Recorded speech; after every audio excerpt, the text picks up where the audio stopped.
right, I have a 2019 brand new Chevy Spark right here, and I'm going to take this on a test drive. So I'm just going to go ahead and put this into gear, and we're going to get started. Now, just before I get started, let me just tell you that the vehicle is not very large. So if you have like long legs, you may have a little bit of difficulty when it comes to leg space. The headroom is okay, but leg space is kind of difficult. So we're going to put this in drive. All right, and we're just going to go out here and we're going to get started and driving around, test driving this vehicle to see what this vehicle is really about. As you can see in here, like on the control panel, not a lot of bells and whistles. Pretty much very basic. I mean, this type of vehicle is a basic type of vehicle.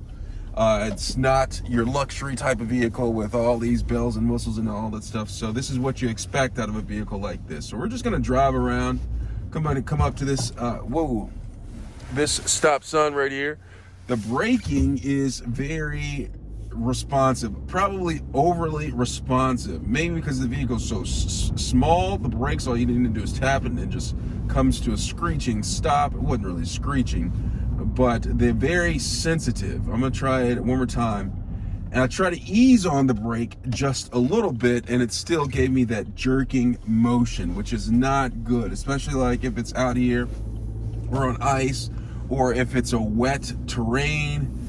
You may end up sliding. The anti-lock brake system may kick in, but that's still not a good sign if your braking is so crisp like that and doesn't let you ease into it. All right, so I'm gonna come up here. I'm gonna try to get on a main road so you guys can see what this vehicle is like on a main road. Very sensitive brakes, have to keep on reminding myself. Vehicle right there. I'm gonna turn on this road right here. Also, the acceleration is kind of jerky too. Like you just tap on it and all of a sudden it propels you forward like none other.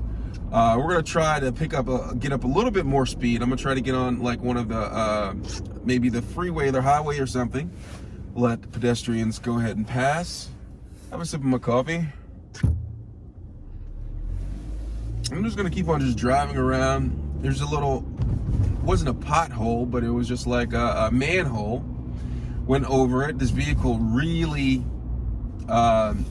you could really feel it when I went over that manhole. So this vehicle, you will feel it when you're driving around. You will feel the bumps in the road. I just went over a manhole, and I really felt the manhole. Like I went over it. This vehicle is not a vehicle that absorbs a lot of the whatever the terrain is. So that's something to be aware of. So I'm just gonna go ahead and drive down this street right here. I have a couple of people in there. I'm taking another swig of my coffee. A guy dancing in the road, dancing in the street. Pretty cool. I'm after maneuver.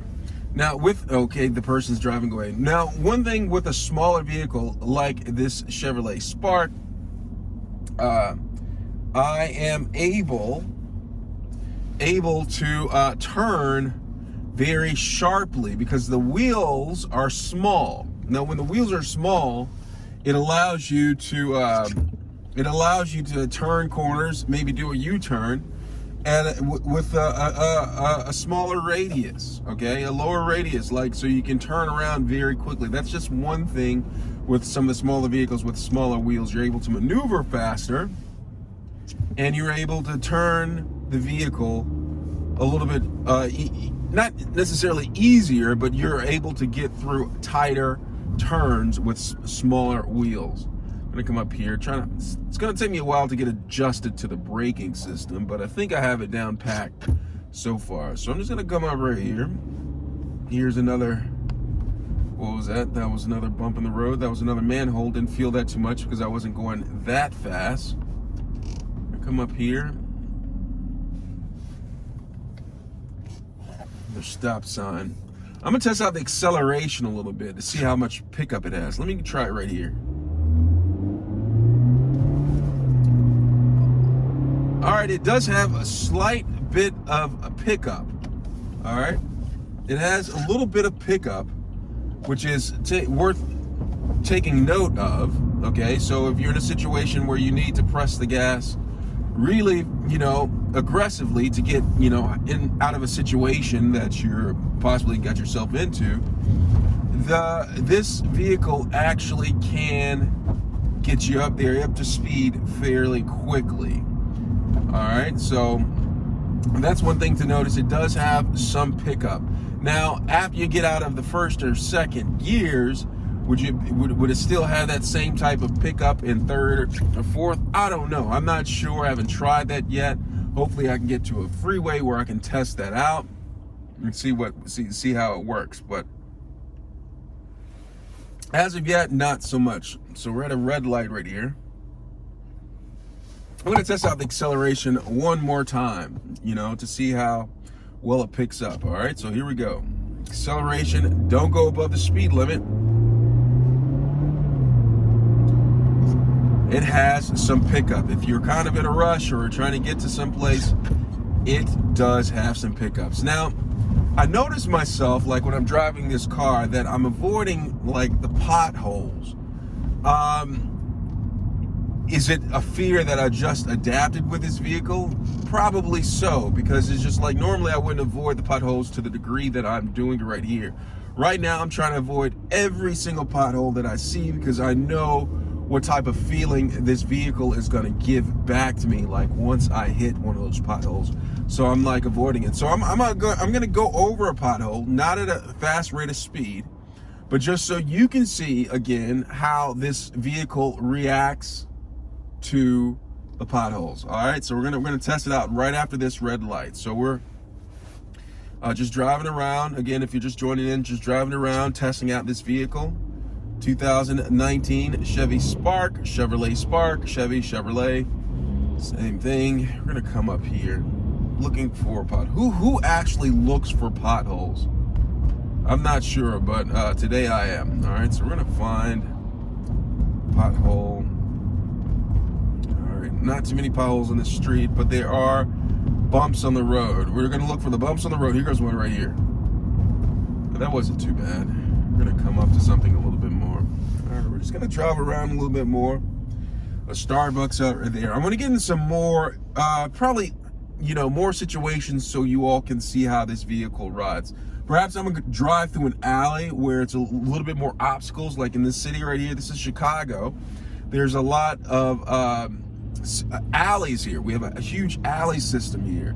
And that is a perfect opportunity to show you how this vehicle can react to obstacles in the road, all right, as well as potholes, as well as stopping and starting.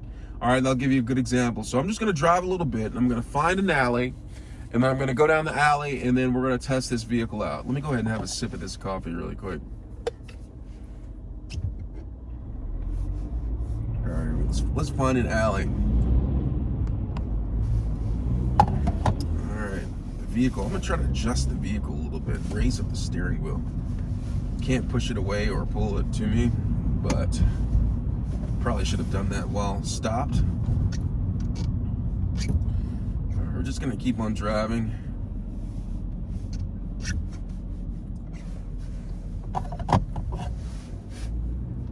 All right, nice day, nice winter day. It's cold outside, but it's not nasty out.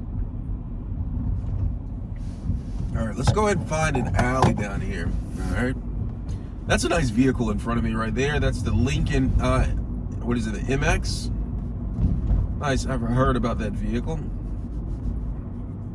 Nice driving vehicle. All right, so let's find an alley. Operation Find an Alley. And I think I found an alley. We're gonna drive through an alley and show you what it's like. So I'm gonna go to drive into this alley. Actually, I'm gonna drive into this one over here. This is a little bit easier to access. I don't have to go through it, and probably a good choice because that was a dead end right there. So I'm gonna drive through this alley. It's snowy, slushy. Hopefully I don't get stuck in here.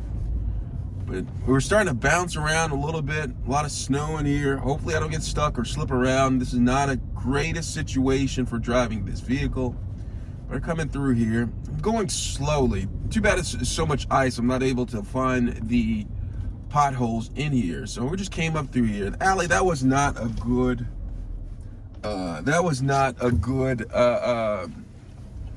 example, but we did go through an alley. So we're just gonna drive around the block and then possibly get back on the freeway. Here's a bump right here.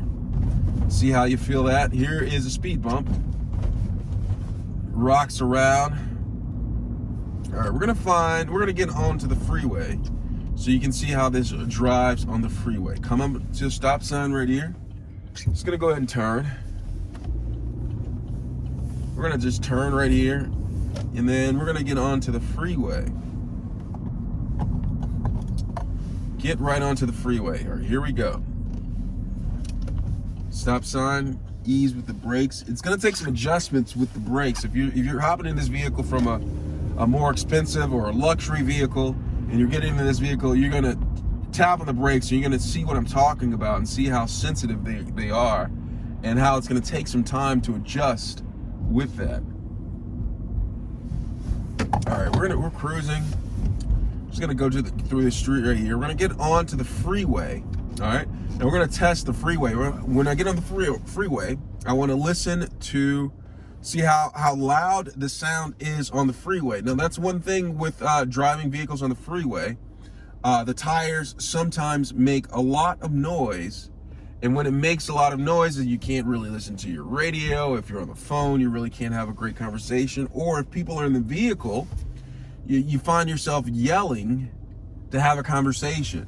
So I know some of the more expensive vehicles, they have various things to suppress the sound of the tires on the highway, such as, they have well insulated.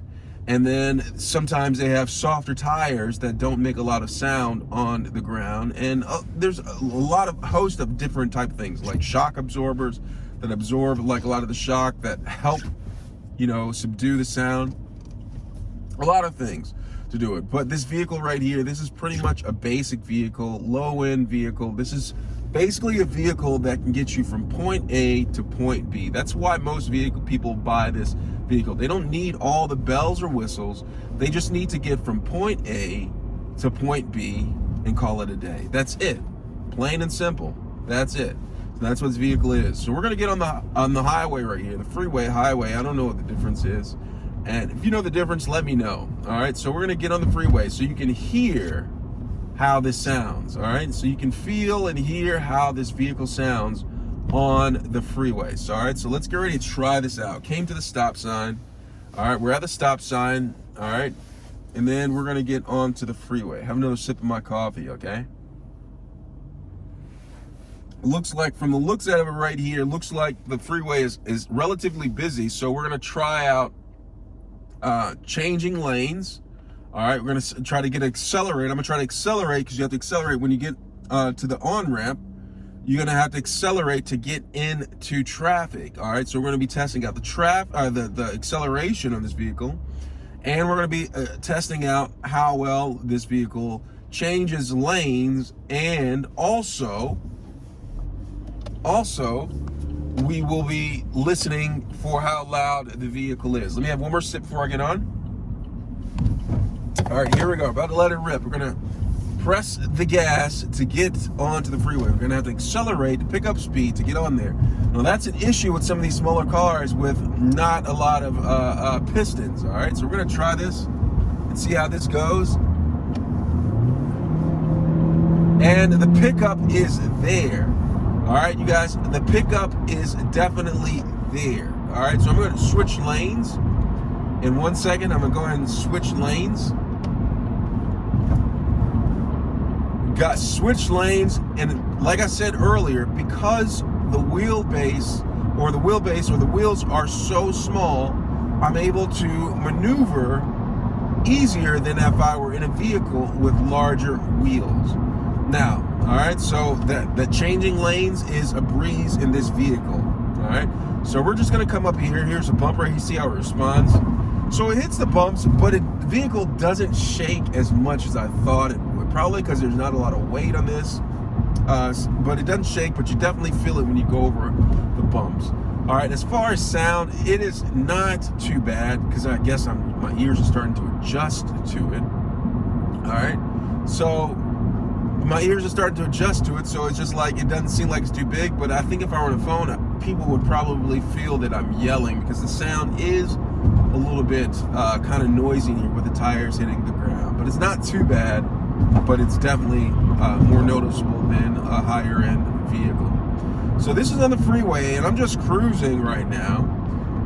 You know, the freeway driving is great. Maybe I'll try to get off at this stop right here and see how the stopping, getting on the off ramp. I'm gonna have to change lanes, and then I'm gonna have to press the brake. Let's see how well that works for this vehicle right here. And then I'm, just gonna see some other tricks and tools. But so far, I like the vehicle. Very bare bones, basic. Inside, not a lot of space, but this is what you pay for. This is what you want the vehicle for. You want a smaller vehicle that can get you from point A to point B. I'm gonna go ahead and switch lanes, turn my turn signal. Acceleration is wonderful in this vehicle, all right, for doing what it needs to do. And I'm just gonna get off on here. I'm gonna press the brake and see how well this, go ahead and get turn right here. Press the brake right here, and I'm just gonna get out. All right, so not too bad. Got off the highway pretty easily. All right, gonna go ahead and press the brake. See how this will. Remember, it's kind of sensitive, but it brakes pretty well. The brakes are not the best, but that's my test drive. If you have any questions about this vehicle, please let me know. Thanks a lot for watching.